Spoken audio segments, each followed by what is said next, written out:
Hello and welcome to Portsmouth This Week. I'm your host, Conley Zani. This show is under the auspices of Rich Rayner, our Portsmouth Town Administrator. Together, Rich, myself, and the entire Portsmouth This Week team are on a mission to build community. We do that by bringing you accurate and timely information about the issues and events that impact you. We introduce you to the faces, the leaders, the personalities in this magical place in which we live. I'm so excited today to have Colby Kresge, our Waste Diversion Manager here. Thank you, Conley. Colby, I'm so excited to meet you and do some trash talk. Yeah, how about I'm that, excited to be right? here. You say, I talk trash all day, every day, right? Yeah. Because I was like, do we even have 30 minutes to cover? And you're like, 100%, right? Absolutely. Well, I mean, this is a timely topic, right? Because everybody's getting a little concerned about what's going to happen. I mean, we're what, 7 months into our first year of this kind of program where we've got some curbside pickup, and the natives are getting restless out there, right? Like we're trying to like see. So thank you for being here. Yeah. Let's just start introducing you to everybody. Tell me a little bit about you and how'd you land in this role? Sure. So, as Conley said, I'm Colby. I'm the Waste Diversion Manager here in Portsmouth, and I spent a lot of time in Rhode Island. I'm actually a New York native. Oh, are you? Yeah. Oh, I had no idea. Yeah. Not in the city, just about an hour north. But I did. Of Manhattan? Yes. Yeah. Okay. I did go to URI for my undergraduate, and I got a Bachelor's of Science in Environmental Science and Management. Okay. I liked URI. And that's what you're doing right now. You're basically helping us manage our environment by managing our trash, right? Yes. Yeah. It's certainly a really kind of overlooked sector of people or of jobs that people can enter once they finish school. Yeah. And I actually liked URI so much that I continued on for my master's there in biological and environmental science. So cool. I've been in Rhode Island at least studying for 7 years, Okay. and I'm in my second year of working in Rhode Island, so I do like it here. Yeah. But That's cool that you chose Rhode Island. Coming out of New York, you probably could have gone about wherever. So URI, huh? Yeah. It's a fabulous school, isn't it? Yeah, I love URI. I mean, the community is great. Small estate, but there's a lot of passionate people here. I'm a big advocate for the beaches, and I love being outside, and Rhode Island's perfect for that. Yeah, and you know what? There's some great things about being small, because you know everybody. I'm sure you're realizing that really quickly, like how intertwined it all is. And I know we're going to talk about this, but it sounds like the key to success in your job is working with all these different people, and probably people across the state too, I'm Absolutely. sure. Yeah, right? I mean, working with people across the state, you don't see them in person because they have the Rhode Island far.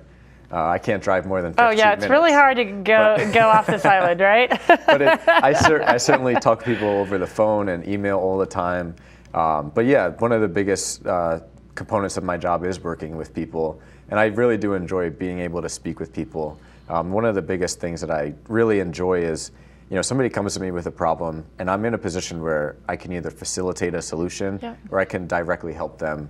And it's great to have somebody come into your office and you can help them by the end of the day. You don't know this, but my mom's interacted with you several times, and she just thinks you are the nicest person, and you've solved her problems. And she was one of those people that doesn't hesitate to pick up a phone if she has questions or whatever. So anyway, I just thought that was pretty. No, it's great she was excited that I was getting to meet you today. So anyway, all right. Well, that's fantastic. Yeah. So welcome, and Thank you. I mean, I'm so glad that you're part of our Portsmouth team here, and I guess they created this position because of this new program. Can you talk a little bit about that, about why your position even exists, and maybe what you do day to day? And you said you were I just want to give you a shout out. You were also out in the plow trucks, helping clear our streets, kind of as part of the DPW portion of your life. So thank you for that. Thank you for that. I know you're probably a little bleary-eyed and no sleep at this moment, so we wouldn't be able to tell that. But I mean, just to plug everybody at DPW, everybody does a great job down there. Paul Rodrigues, Gavin Lopes, everybody in that whole group, they work really hard to make sure that the communities are safe. Unbelievable. It's beautiful. Yeah, and as far as why they created this position, of course the new curbside program, like you mentioned, 7 months in, who was going to run it? It's kind of a big gap of. Yeah. Who's going to take my mom's phone calls? Exactly. Right. Yeah. Not Paul. Not yeah. Paul. Yeah. Paul certainly gets his own. He gets his own phone calls. I'm sure my mom's calling him too. Yeah. So with curbside, we also have the transfer stations that many people are fond of on Headley Street. We also have a transfer station on Prudence Island. Okay. So my position, and as well as Hog Island, which has their own way of doing things for trash. Okay. I manage all of them. Didn't even think about that, but of course they must. Yeah, right? Hog Island is like the middle child or something of Portsmouth. Yeah, right. But no, there's great people out there. There's great people on Prudence as well as Headley, and I mean there's a sense of community with all of the programs too, and camaraderie with people wanting to make sure that they're running well, and everybody really does seem to enjoy trash in Portsmouth. But it's great. People have opinions about it, do they not? not? Yeah, but it's great to care about your community and to want your neighbors to, join in on something that you're passionate about. And, it's better to hear something than nothing at all, I'd say. Did you anticipate, would you call it dramatic, like the opinions and the conversation about it? Are you surprised or?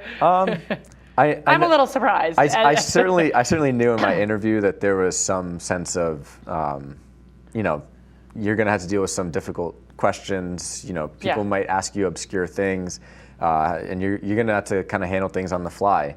One of the things that I've had the opportunity to do in my master's as well as out of school is I used to work on commercial and research fishing vessels, and I can tell you that there's been instances where I've had to work on the fly, whether an engine room is taking on water, whether somebody needs help right away. And sometimes it feels like that right here, right? They're doing this job. The engine's taking on water. It actually feels a lot less scary than that. So, good. Oh, I'm happy for you. So I'm grateful to have the perspective of, this is actually very imminent danger, and now I'm just dealing with trash. Okay. So all right. Well, good. It does help to bring an equilibrium to it, and I do enjoy solving problems.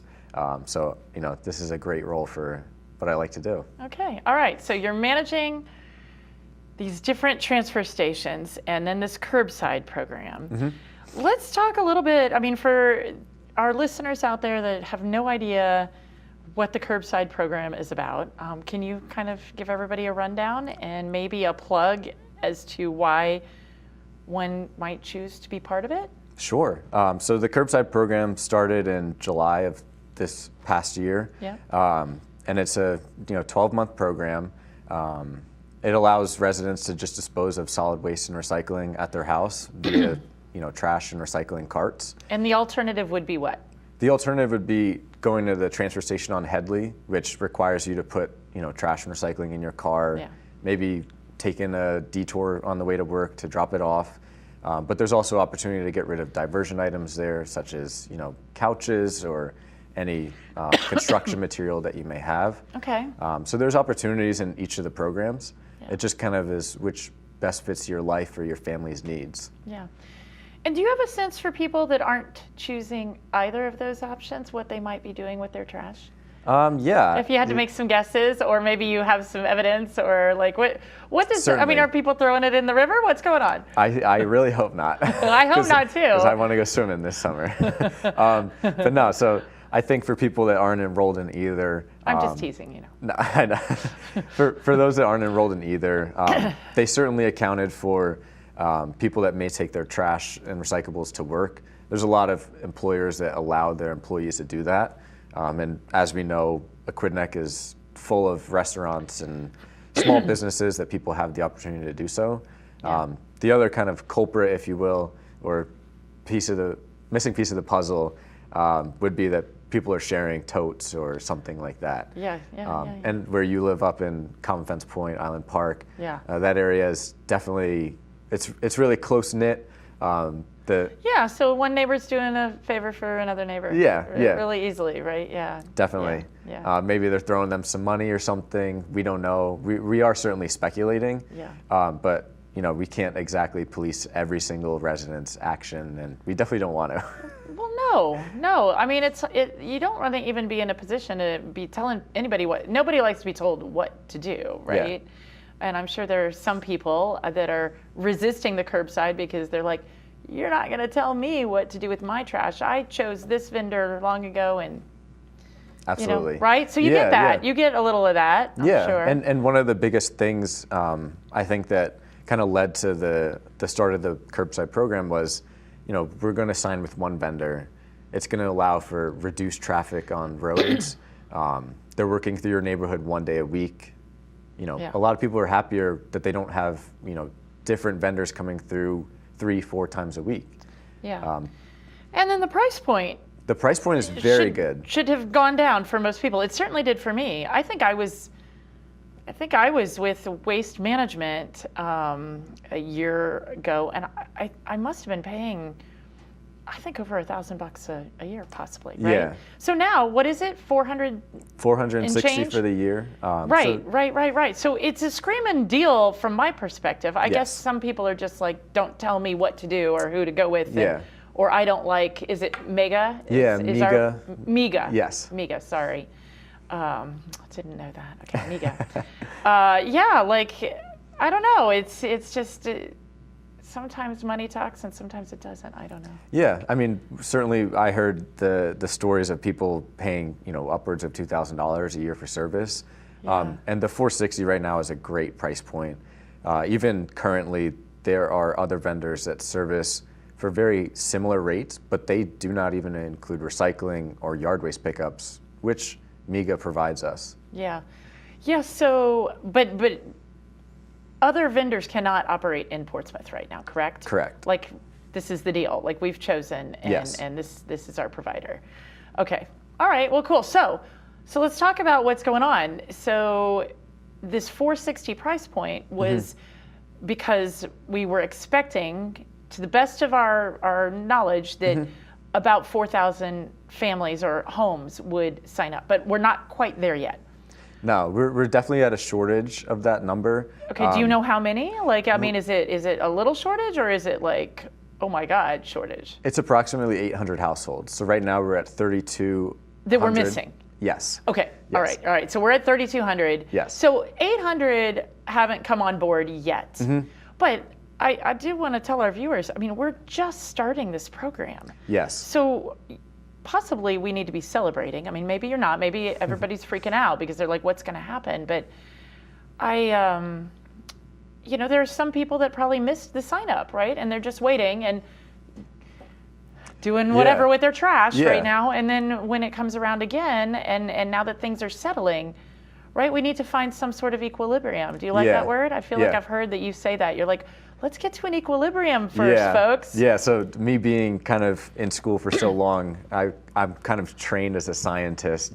And I really like to look at longevity in data. And, being 7 months in. Waving the nerd flag, I love it. I love it. I love it. I'm a scientist too, so yes, 100%. Being 7 months into a program, while you have 7 months of information, comparing it to the transfer station, which has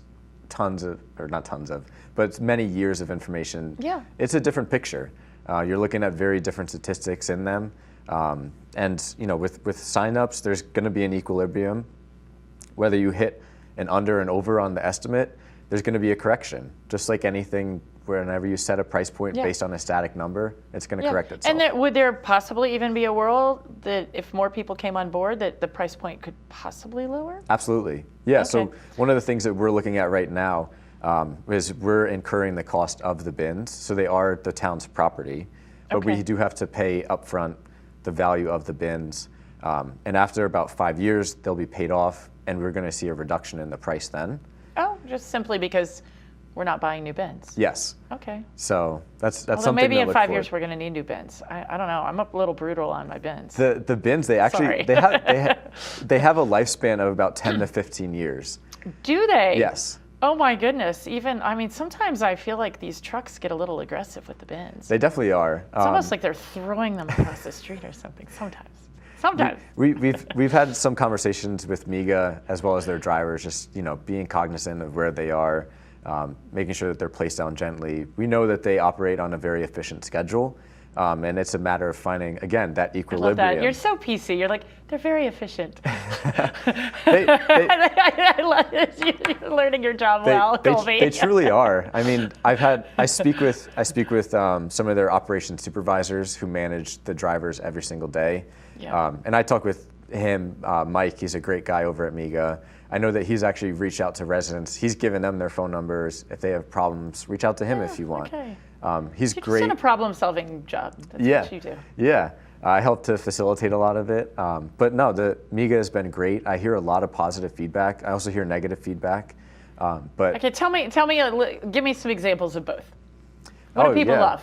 Let's start with what do they love? One of the things that people love is, and when yard waste season comes around, we have kind of a quota of, put out about 10 of those brown paper bags you may get at Home Depot or Ace. The drivers that come through, they know that not every house is going to have yard waste. If you have 15, if you have 20 bags, they're taking them. They take them. Yeah. And that helps a lot of people out, especially when they got, because on balance, it works out. Yeah. Right. Yeah. So they're using their common sense in their brain and being cool. Yeah. Yes. And it's kind of, like you said, it's common sense to pick up more when you're not going to pick up less. And, residents love that. I know that Portsmouth residents have a lot of yard waste. So it's great to just kind of clear it all out and work with our vendor. Well, it's nice to have a vendor that it feels like they're taking care of you, right? Like, yes. I mean, just that's that small town feel that is a beautiful thing. Maybe it doesn't happen in New York City. I don't know, maybe it does. But. Yeah, and one thing that I've seen during the holidays around Christmas and Thanksgiving time were kind of notes or envelopes strapped to the bins, just saying to recycle driver, anything like that.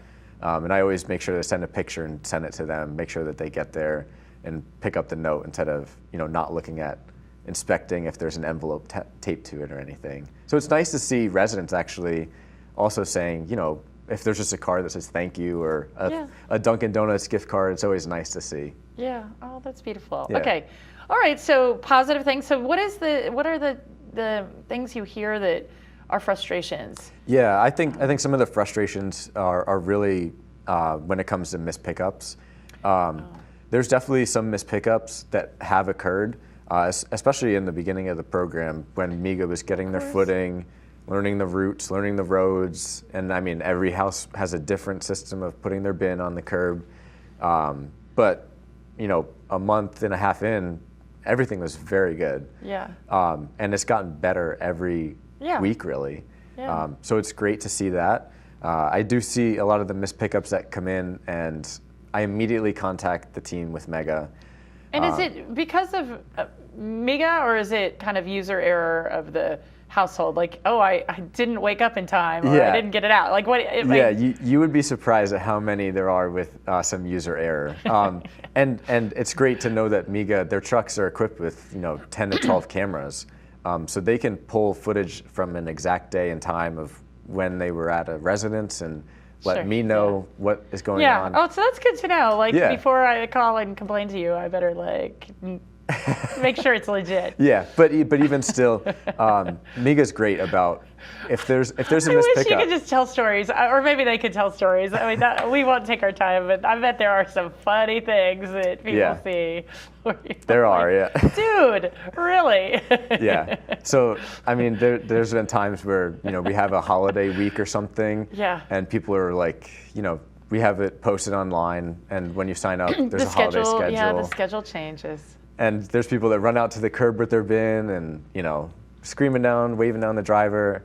If they see them, they come back in service. Yeah. If they don't and they contact me or they contact MEGA directly, they basically follow a system of, if we hear from you before noon, we're going to get to you that day. If we hear from you after, we'll get it the following morning. So it's great. I mean, if they were on time. Yeah. But if I just miss it because I was snoozing. Oh, so even with that, I mean, MEGA helps to pick up a lot of the totes. Oh yeah, they'll come back. Yeah. Oh. So I usually pass them along the information. Sometimes people are bold enough to say, I didn't have it out there in time. I saw them coming through, and I woke up late. I'm sure you'd rather that, right? Just be honest. Yeah. Help me out here. I don't need a sob story. Just tell me what happened. Yeah, I'm here to fix it, right? I'm here to fix it. I'll solve the problem. We don't want your trash on the street. Exactly. Right? Yeah. So, okay, and that's cool. another thing is, Miga as well as myself, we distribute what we call oops stickers.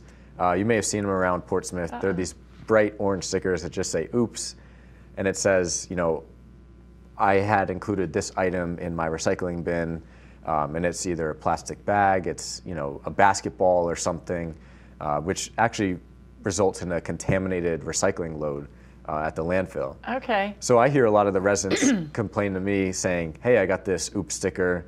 The drivers and I usually write a note or circle what we saw in there.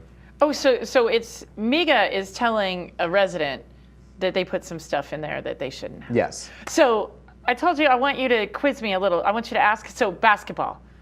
I don't think I would have said that was recyclable, but that's a good one. So ask me a few of things that maybe you'll trip me up, and I'm fully expecting to fail this, but so. Yeah. What do you see? I guess just a very popular one is a pizza box. Okay, so I have always heard that is not recyclable because of the grease or something. Correct. Right, so cardboard's recyclable. Yes. But once you put the greasy pizza in it, you can't. So I don't get that, but okay. I do know that. So one of the things that actually restaurants do is they have, you've probably seen like a little film or something on top that you would take out of the pizza box when you're done eating, put that in the trash, and the cardboard would be clean so you can recycle it. Oh, okay. All right. But it does depend on where you get your pizza from. Okay, right. All right, cool. Okay, give me another. What else? What other wacky things? I would say light bulbs are pretty common. Oh, and those are not recyclable. Correct. Okay. Those have to go to. You're like, this is a quiz. You're supposed to say it with confidence. Okay. So light bulbs are considered what Rhode Island Resource Recovery or the landfill up in Johnson they consider it kind of hazardous household waste. Okay. So it would require just a special drop off. Okay. You have to. And I know we schedule do with those electronic recycling things. Yes. So that would be in that or something? Not with them. No. They have kind of their own drop-offs with the. It's like a light bulb drop-off. Yeah. So you could. Oh my God! And probably a battery drop-off, right? Nobody knows what batteries to do with will accept them at e-waste. Okay. So for all of our e-waste recycling events, we have 3 a year. So you manage these too? Yes. Of course you do. Yeah. Okay, right. It's trash in some ways. It's waste diversion. Yeah, exactly. We're diverting waste. Yeah, and honestly, the e-waste events. Do you like that title? Do you think we should change your title to something else? I don't think I that can pretty change cool? it anymore. But it's good with me. You're diverting the waste to the right places. Exactly. Okay. Yeah. Okay. All right. So, batteries. Yeah. Light bulbs. Basketballs. No. Basketballs. No. Pizza boxes only with the special film, and that you've removed it. Something that I've actually seen quite a bit is electronic waste in recycling bins. Oh, just like I'm going to throw out this phone or this computer. Yeah, maybe I got a keyboard or something. It's recyclable because they hear about e-waste events. Okay, but no. But not actually recyclable. Not through a curbside program. Okay, all right. So something with electronics, it actually does have to go to a certain facility and get treated differently than a plastic or bottle cut. Okay, what about rinsing out your stuff before you put it in? Yeah, that's a great kind of make sure that you do it type of thing. Yeah. Oh yes. Okay. Yeah. So you're telling us Yes, please wash your recyclables before you put them in the bin. If you ordered buffalo wings in a plastic to-go container, please rinse out the sauce because that kind of contributes to that what we call a 10% contamination for recycling. So when a truck brings that entire recycling load to the landfill, they do a visual inspection of around 10% of that load, and they say, if it exceeds 10% where we see... Of oopses. Yes. If we see garbage bags, if we see, saucy containers, anything that could contribute to that contamination rate of 10%, they reject it. And the whole truckload? Yes. And then you tip it into the trash, and then we pay for that? Correct. So basically, enough oopses cost us a ton of money. Yes. And at $63 a ton, which is our tipping fee, depending on the tonnage of the recycling, multiply that by 63, and that's what you're going to pay to tip that recyclables. If we didn't have a contaminated load, the recycling is tip for free. Okay, so you reached out to me in my role in Common Fence Point and being able to communicate with folks through a newsletter. You said, hey, Common Fence Point, you guys have a lot of oopses, right? Yeah. So our neighborhood in particular was bad. Yeah. But we've gotten better. So you're Yes. able to measure it. Somehow you know, like, I mean, how does Portsmouth do on this? Are we okay? Do we all need to up our game? So Portsmouth is really good at what they do when it comes to trash. They know what they're yeah? they know what they're talking We're good about. at trash. Yeah. Which is, it's kind of a criminally underrated thing. How do you keep your community clean? It's making sure that you can dispose of your waste properly. Yeah. And that's a great accolade to have for a municipality. Yeah. And relative to other communities, Portsmouth does very well. Do you know which communities are really bad? You don't have to say it on air, but do you know? Yes. Yeah. I would say, some, and they have different problems, larger populations, harder to reach people specifically about issues. Yeah. And maybe they have vendors that are not as cooperative with the staff. So it is nice that we are working on a smaller scale here in Portsmouth, because it means that I can see anybody that comes in, whether it's coming in person, a phone call, an email. It's great to know that I can directly contact people and not feel swamped with, any complaints or anything. Yeah. So I have two more things I want to cover. One more thing came to mind on recycle or not. So I'm sorry to go back to this, but it just popped into my head. What about paint? Paint would also fall under Rhode Island Resources hazardous household. Okay, all right. So that does not go in your recycle. Correct. Okay. There actually are some places, I'm not sure of specific ones, but I've heard that places like Ace will accept paint jars or paint cans if they're cleaned out. I know a lot of people just have kind of dry paint in a can, and they're like, what do I do with these? Or some of them actually do accept that old paint at no fee. So Okay, beautiful. All right. I love that you know all these answers. This is wonderful. It's definitely looking around. And actually, one of the things that I like to say is I don't know everything. So it's nice to not know everything, because it means that I still have something to learn. And I do enjoy that. Oh, I love that. I love that you're our waste diversion manager. This is great. Now, I want to be clear with people, too. You're not the one making these policies. You're executing the policies of our town council. Correct. Right? So really, when people want to try to make some changes, it's at the council level. That is where the decisions are being made. Yes. And you are executing those. So I just want to be clear with everybody as they call you to problem solve that it's our council that is crafting and designing the policies. Absolutely. Correct? Yeah, I'm definitely following, orders from the top. And I do have my own freedoms of, how I can, facilitate problems or anything like that. Yeah. But, even in my position, I see things that I would like to improve on the program. And that's things like people being able to make, payment plans throughout the year, whether it's prorated at different times. I would love to have it be rolling and just jump in and anyway, but I'll save that opinion for the people that can actually make that change. But listen, Colby, our time's up. I can't believe it. We could talk 24/7 about trash, could we not? Yeah. I so appreciate you being on the show. Thank you, Conley. I appreciate it. Thank you so much. Come back and give us an update soon. I will. All right. This has been Portsmouth This Week with my guest, Colby Kresge, our waste diversion manager. See you next time.